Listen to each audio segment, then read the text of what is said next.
بڑی کوئی نئی پارٹی وجود میں لائی گئی ہو، ہر ایک لیڈر سے ملیے، اپنی ٹوپی اس کے پیروں میں رکھ دیجئے کہ خدا را تفریق نہ پیدا کیجئے، آئیے مل کے بیٹھ جائیے، سب کے سب جڑ جائیے، آپ اپنی پارٹی کو بھی رکھیے، اس کے مینیفیسٹو کو رکھیے۔ ہم آپ سے یہ نہیں کہتے ہیں کہ آپ قیادت چھوڑ دیجئے، ہم یہ بھی نہیں کہتے ہیں کہ آپ کے جو حوصلے ہیں، آپ کے جو ارادے ہیں انہیں فنا کر دیجئے، آپ اپنی جگہ پر اپنے تشخص کے ساتھ ضرور رہیے، لیکن ملت کے وسیع کینوس میں،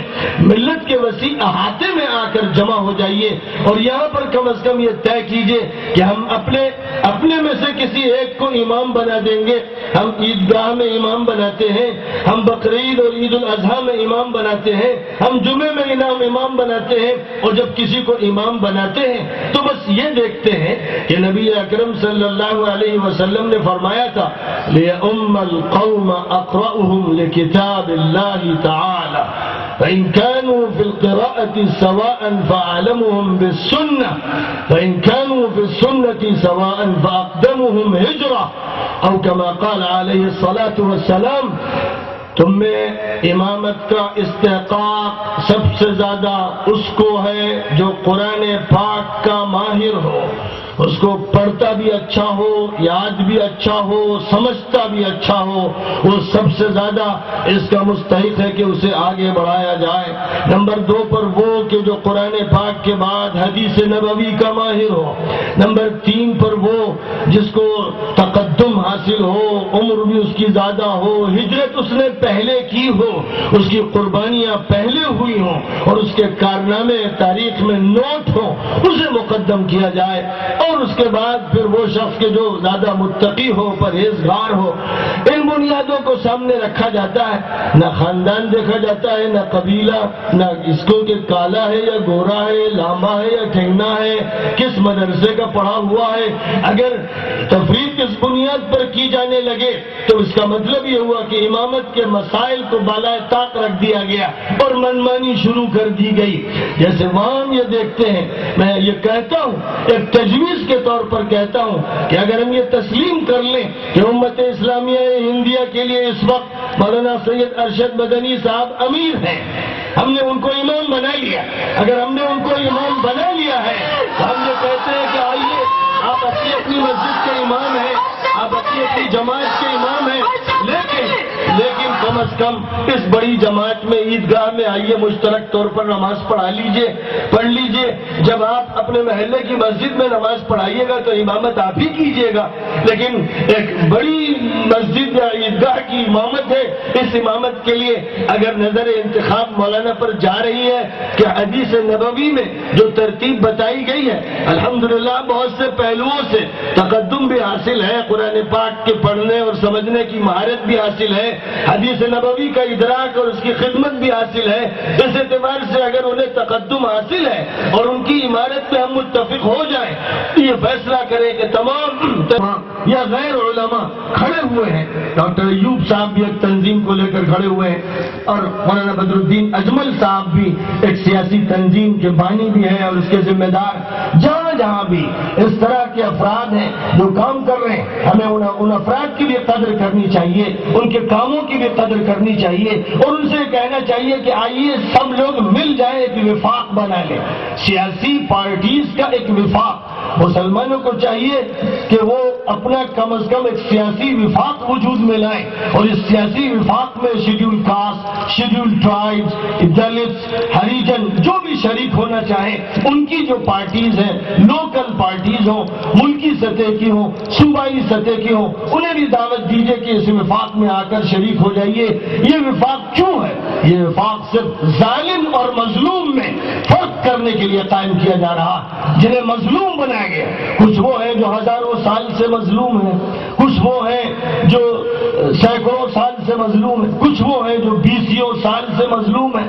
مظلوموں کی ایک کہانی ہے، مظلوم سب کے سب سر جوڑ کے بیٹھ جائیں، سب کے سب سیسا پلائی ہوئی دیوار بن جائیں، مظلوموں کی لڑائی چھیڑ دی جائے ظالموں سے،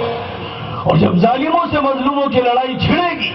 تو ایک ایسا انقلاب عالمی سطح پر برپا ہوگا جس کی صدائیں ایوان امریکہ میں سنی جائیں گی۔ ایک ایسا طاقتور انقلاب برپا ہوگا جس کے سامنے اسرائیل کو جھکنا پڑے گا۔ آج عرب ممالک کے اندر شعور کی کچھ کروٹیں نظر آ رہی ہیں. بہت افسوس کی بات ہے کہ غزہ پر بے گناہوں پر بچوں پر ظلم کے پہاڑ توڑے جا رہے تھے, چھتیں پھاڑی جا رہی تھی, اور مصر کا منافق حاکم بیٹھا تھا, اور فلسطین کا منافق محمود عباس اسرائیلیوں کے ساتھ مل کر کافی و چائے پی رہا تھا اور سازشوں میں شریک تھا, اور اردن کا حاکم اور ایک علاقے سے دوسرے علاقے تک بہت سے حکام اپنی منافقت کا ثبوت دے رہے تھے. اللہ کا فضل ہے کہ کچھ کروٹ پیدا ہوئی ہے. شاہ عبداللہ نے کچھ انیشیٹو لیے ہیں, اگر خلوص کے ساتھ انہوں نے کچھ فیصلہ کیا ہے, اگر فیصل کے بیٹے ترکی نے سچائی کی زبان بولی ہے کہ اب اسرائیل کو فیصلہ کرنا پڑے گا اور امریکہ کو فیصلہ کرنا ہوگا کہ اسے سعودی عرب سے اور اسلامی دنیا سے اچھے تعلقات قائم رکھنے ہیں یا نہیں, اسے اسرائیل کا ساتھ دینا ہے یا مسلم دنیا کے مظلوموں کا ساتھ دینا, حق والوں کا ساتھ دینا, یہ فیصلہ اوباما کو کرنا پڑے گا, ورنہ جہاں بش گیا وہی اوباما جائے گا. جیسے اس پر جوتے مارے گئے ویسے اس پر جوتے مارے گئے. بش نے اس کا اعلان کیا تھا کہ مجھے خدا کی ہدایت دی گئی, کوئی شک و شبہ نہیں کہ اس کے جو اعمال ہیں اگر ان اعمال کو اس کے خدا سے جوڑا جائے تو اس کو خدا شیطان ہے. کرائسٹ نہیں, وہ موسس نہیں, وہ کوئی نبی نہیں, وہ کوئی پیغمبر نہیں ہو سکتا جو اس طرح ظلم کرنے دے اور انسانوں کے خونوں کی ہولی کرنے دے. یقیناً بش ملعون ہے, اس کی لعنت علاقے میں اور ملک میں جو بش کی پالیسیوں کو اختیار کرے گا, جو اس سے دوستی کرے گا, جو اس کا ساتھ دے گا, وہ ملعون ہے. اس کے ملعون ہونے میں کوئی شک و شبہ نہیں. کہ میرے بزرگوں فیصلہ کرو کہ کچھ کرنا ہے. وَلَا تَنَازَعُوا فَتَفْشَلُوا وَتَذْهَبَ رِيحُكُمْ, آپس میں نزاع مت کرنا ورنہ ناکام ہو جاؤ گے. اللہ کہہ رہا ہے تمہاری ہوا اکھڑ جائے گی. وَاصْبِرُوا, اور مضبوطی سے جم جاؤ, حق کا ساتھ دو. میرے بزرگوں جمعیت العلماء کی طرف سے یہ اجلاس ہو رہا ہے, کسی تنظیم کی طرف سے ہو سکتا ہے لیکن یہ اس تنظیم کا اجلاس نہیں. کسی تنظیم کا اجلاس ہمیں مطلوب نہیں, ہمیں پوری ملت اسلامیہ کا اجلاس چاہیے, تمام مسلمانوں کے جماعتوں کا اور تنظیموں کا اجلاس چاہیے. دیوبند کی سرزمین پر جو اجلاس منعقد کیا گیا تھا وہ ایک معاہدہ تھا, وہ ایک عہد و پیمان تھا, وہ ایک تاریخی فیصلہ تھا. اس تاریخی فیصلے کو باقی رہنا ہے اور اس تاریخی فیصلے کو بار بار دہرانا ہے. پوری ملت کی نمائندگی مطلوب ہے اور اس کے لیے جو کچھ بھی کرنا پڑے اس ملت کی وحدت کے لیے اور اس کی طاقت کو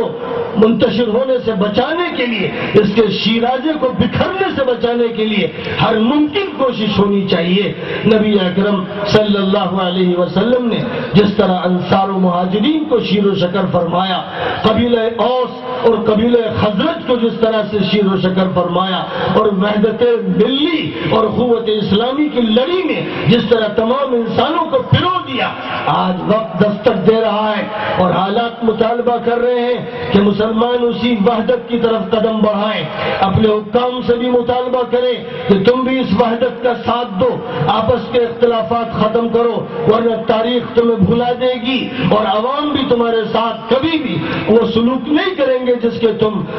تم متوقع ہو یا ان سے مطالبہ کرتے ہو. یہ بات ہر جگہ نہ صرف یہ کہ کہہ دی جائے, عمل سے ثابت کر دی جائے. اگر نان کوآپریشن کا طریقہ کار کسی دور میں اس ملک میں اختیار کیا گیا تھا گاندھی کی قیادت میں, تو اگر ضرورت اس کی پڑتی ہے تو جہاں پر بھی حکومت ظالمانہ کارروائیاں اختیار کرے, نان کوآپریشن کی پالیسی اختیار کی جائے عمومیت کے ساتھ. یہ فیصلہ کر لیا جائے کہ ظلم کی ناؤ نہیں چلنے دی جائے گی. ایک بہت بڑے فیصلے کی ضرورت. ہندوستان میں ہماری کیا حیثیت, شرعی نقطۂ نظر سے ہمارے اوپر کیا ذمہ داریاں. بات جب ہم لوگ کرتے ہیں تو جماعتی یا فرقہ وارانہ یا گروہی یا تنظیمی یا سوسائٹی کے نقطۂ نظر سے یا اپنے دستور کے نقطۂ نظر سے جو ہمارا بنایا ہوا اللہ کا دستور فیصل ہے، لہذا خدا تعالیٰ کے دستور کی روشنی میں فیصلہ کیجئے کہ امت مسلمہ ہندیہ پر کیا ذمہ داریاں عائد ہوتی ہیں، کیا حقوق اس کے ہیں، کیا حقوق دوسروں کے ہیں۔ فقہائے ملت کو سر جوڑ کر اس کا فیصلہ کرنا پڑے گا۔ جیسے نماز کے مسائل، طہارت کے مسائل، نکاح و طلاق کے مسائل شریعت کی بنیادوں پر فیصل ہوتے ہیں، ویسے ملک کی حکمت عملی اور سیاسی نظام کے مسائل بھی شریعت طے کرے گی۔ یہ لوگوں کے ذہنوں کی اپج نہیں ہوگی، شریعت کا ایک فیصلہ ہوگا جسے ماننا پڑے گا۔ ایک موٹی سی بات میں یہ کہتا ہوں، لوگوں کے ذہنوں میں عام طور پر یہ ہے کہ کبھی ہندوستان دارالاسلام تھا، پھر حضرت شاہ عبد العزیز صاحب نے 1803 میں اعلان فرمایا، جس وقت انگریزوں نے دلی پر قبضہ کر لیا تھا، کہ اب یہ ملک دارالحرب ہو گیا ہے۔ لوگ دارالاسلام کو جانتے ہیں، دارالحرب کو جانتے ہیں، اور کبھی دارالامان کا بھی نام لے لیتے ہیں، لیکن ایک دارالعہد بھی ہوتا ہے،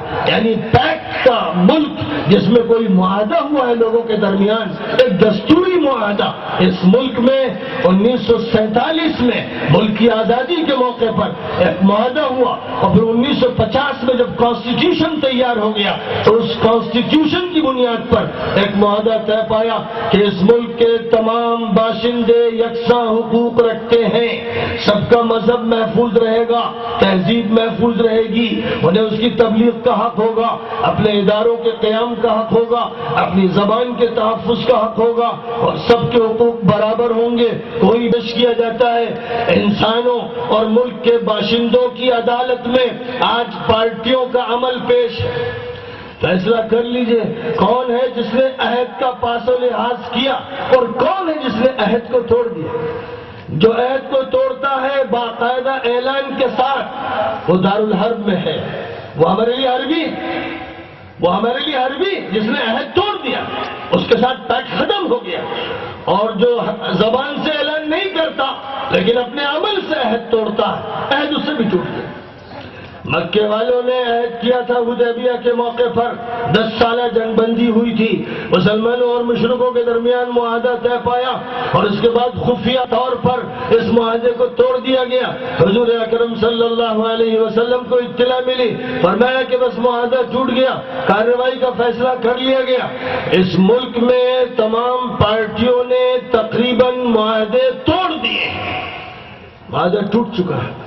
کانسٹیٹیوشن کا معاہدہ ٹوٹ چکا ہے، فرقیواریت پیدا کی گئی، فسادات خوب کروائے گئے، فسادات کرنے والوں کو پشت پناہی فراہم کی گئی، انہیں چھتری میں لیا گیا، تحفظ دیا گیا، انہیں ہیرو بنایا گیا، ملازمتیں مسلمانوں کی ختم کی گئیں، تعلیم میں ان کو پسماندہ بنا دیا گیا، معاشیات کی کنجیاں ان سے چھین لی گئیں، ان کو کنارے پر ڈال دیا گیا۔ سچر کمیٹی کی رپورٹ ایک آئینہ ہے جو حکومت نے دکھایا، اسی کی طرف سے یہ ثبوت ہے کہ ہم چور ہیں، ہم نے معاہدہ توڑا ہے، ہم نے تم پر ظلم کیا ہے، ہم نے تمہیں محروم کیا ہے، ہم نے تمہارے حقوق چھینے ہیں، ہم نے تم کو کنارے پہ ڈالا ہے، ہم نے قلعہ معلیٰ کی گدی سے نکال کر ٹوٹے پھوٹے جھوپڑوں میں تمہیں جھونکا۔ ہم اس کے مجرم، جب ہم اس کے مجرم ہیں تو معاہدہ ٹوٹ چکا ہے، اور جب معاہدہ ٹوٹ چکا ہے تو مولانا جو ہمارے صدر بھی ہیں جمعیت العلماء کے، اور میں سمجھتا ہوں کہ ہندوستان کے امیر بھی ہیں، میرا نقطہ نظر یہ ہے کہ انہیں اس ذمہ داری کو نبھانا چاہیے، اور جو ساتھ آئے، جو نہیں آئے انتظار کریں گے اس کا کہ آج نہیں کل آ جائے گا ساتھ۔ لہذا مجھے یہ کہنا ہے حضور والا کہ اس مسئلے پر سنجیدگی سے غور کیجیے، شرعی طور پر ایک مجلس بلائیے، تمام بڑے بڑے علماء کو جمع کر کے ان سے کہیے قرآن کے نصوص کی روشنی میں، حدیث نبوی کی روشنی میں، سیرت کی روشنی میں بتائیے کہ مسلمانوں کی حیثیت کیا ہے اور کیا اقدام مسلمانوں کو کرنا ہے جن کی حیثیت شرعاً فرض کی ہے، تاکہ پھر کوئی اسے کترا نہ سکے. یہ فیصلہ لیجئے, ہر جماعت کے بڑے صاحب فکر و نظر کو بلا کر ایک مرتبہ یہ فیصلہ لے کر قبل اس کے کہ الیکشن ہو اور جلد یہ فیصلہ کیجئے تاکہ حیثیت واضح ہو جائے اور آپ ملک کو بتا دیں کہ ہماری یہ حیثیت جو قرآن و حدیث کی روشنی میں طے پا رہی ہے, اس بنیاد پر ہمارا آپ کے ساتھ معاملہ ہوگا. اگر آپ نے ہمارے ساتھ معاملہ منصفانہ کیا, عادلانہ کیا, دستور کے مطابق کیا تو ہم آپ کا نہ صرف ساتھ دیں گے, اپریشیٹ کریں گے, پذیرائی کریں گے. لیکن اگر آپ نے آنا کہانی کی, نفاق کا ثبوت دیا, دھوکہ دیا اور جو پالیسی کسی طرح دھوکے و فریب سے آپ چلاتے رہے اسے آئندہ بھی چلانے کا فیصلہ کیا تو ہم انشاءاللہ چلنے نہیں دیں گے اور آگے بڑھنے نہیں دیں گے. ہر جگہ پکڑ کے بیٹھ جائیں گے. ملک کو یہ تو خاموش